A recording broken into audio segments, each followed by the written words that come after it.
as in Wrath of Kahn, so to speak. That's my next project. I'm working on a monster maroon jacket from the Star Trek Wrath of Kahn, the type that William Shatner and Leonard Nimoy and everybody wear. The monster maroon, you've all seen it in the movies. Instead of a model, this is going to be my Halloween costume slash costume for the Starbase Indy convention that's coming up here in December in Indianapolis. That's December 9th through the 11th.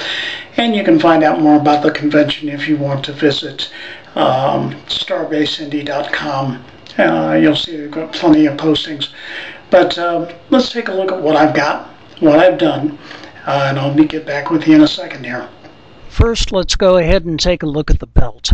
I ordered this from eBay, or through eBay, from a source in Singapore. It took about 2 weeks to arrive. The belt buckle is finely detailed.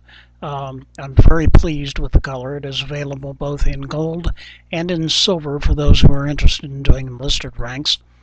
And the belt itself is thin leather, but it's not the thinnest, and it is properly stitched, so it's quite acceptable for a costume. Next, here's a collection of accessories that I have collected through the years and ordered recently online as well. Got the captain's ranks, and also got the pips and squeaks there at the bottom. And you see the Starfleet emblem, chest emblem for the jacket as well. And all the necessary fixings. Security device is a homemade device. I found an exotic button backed with a plastic nylon washer. Super glued the two together, bronze painted it, and it serves nicely for what I need. I wasn't about to go out and buy a $35 tank model just to get the wheel for the security device, even though I could probably sell the extra wheels online and make my money back. I don't know, I might do that in the future. I'm going to have to take a look at that. The gold braid down the side of my strap is something I've had for quite a long time. I purchased it originally at Walmart, but I'm sure it's available at any fabric shop. So you can go ahead and take that. Now, the best way I've discovered to do the shoulder strap, since I had about 3 fiascos with this, was to actually cut the perfect dimensions of a strap that I wanted out of felt with sticky back on it. You can pick this up again at Joann's or one of the fabric stores that you locally visit, or even Walmart. The strap is big enough I had to tape 2 pieces of felt together side by side to cut out the initial form that I wanted. Once I got it shaped to the way I liked it, I went ahead and, by the way, cut it in reverse because your sticky back pattern goes to your fabric, and that way the fabric sticks to it. I cut the fabric out about ½ an inch around, all the way around the sides, larger than the felt piece. And then I folded that in, and actually creased that fold in with an iron, and then used some liquid stitch to go ahead and adhere that to the felt, and ended up with the final product, which looked pretty good.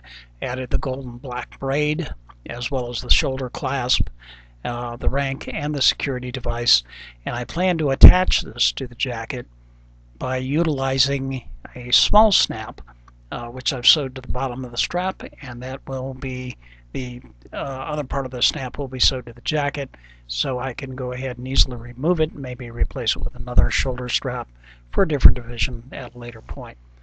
Now, this we actually call a flashing. It's not quite finished yet, but that's what we used to call it back in the airborne air assault units I was in the Army.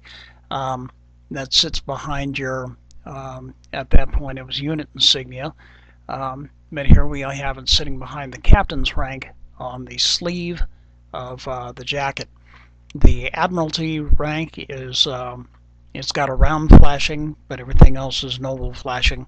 I guessed on the dimensions of mine. I made mine 3 1/4 inches long, and it's about 1.5 inches wide.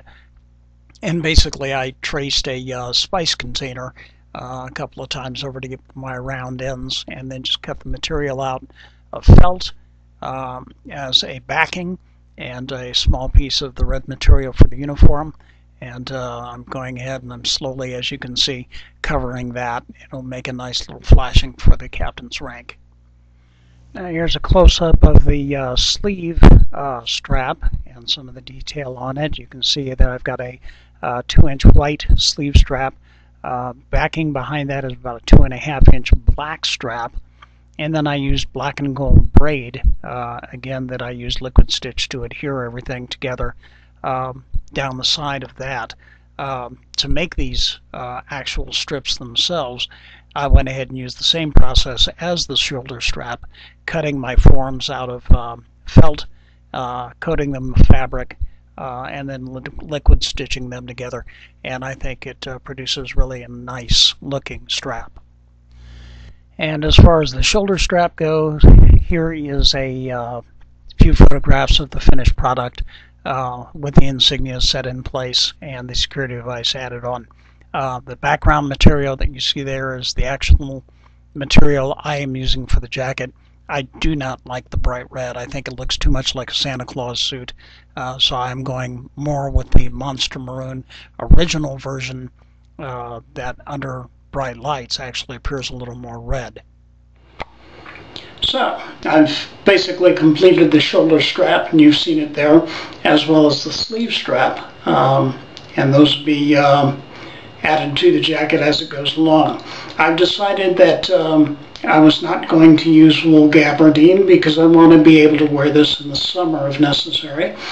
So in that case, I've gone ahead and used a 100% polyester shooting material with heavy interfacing. I think it's going to turn out just fine. Once again, here's my goal. I've been working on this for about a week, and we've made quite a bit of progress. I'd really like to give a lot of thanks to my wife for her patience as well as her sewing ability, since mine is virtually nil.